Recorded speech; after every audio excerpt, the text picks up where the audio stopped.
Hossam al Hamalawy, a journalist and activist, is standing by in Cairo. Hossam, sorry for interrupting you just a couple of minutes ago, but your comments before we went to William Hague were fairly unequivocal that this is an unprecedented event taking place in Cairo right now. And basically what you're saying is that the people on the streets have had enough. They don't want any more talk. They want the government, the existing government, i.e. the military, to go. Exactly. We don't want just the dissolution of Hossam Sharaf's cabinet.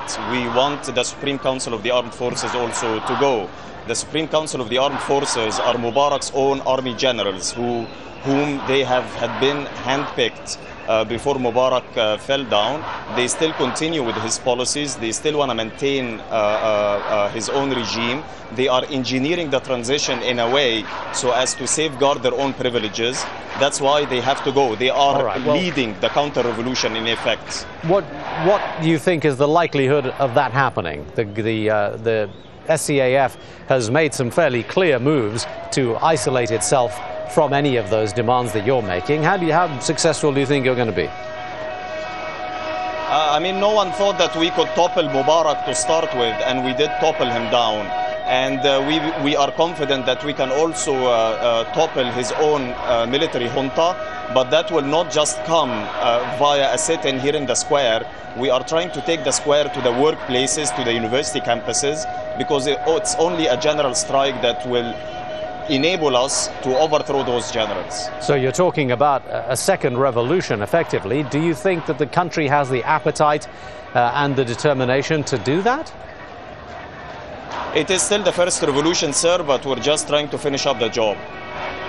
But you're going to need to have more people on the streets if the army is going to stand down in the way that you're demanding, aren't you?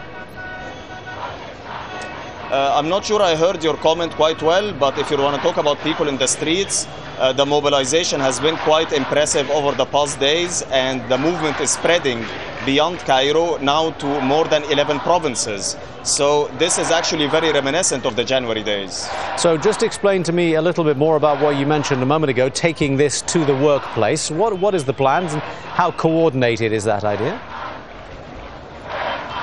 We are trying to spread the word and try to agitate for industrial actions in the workplaces where the activist community has got ties and presence at, because we have learned the lessons of January, which is Mubarak was toppled not by us necessarily in the square, but by a general strike, and that's the only way to topple him. All right, we'll leave it there. Thanks very much indeed for talking to us, Hossam al Hamalawy in Cairo.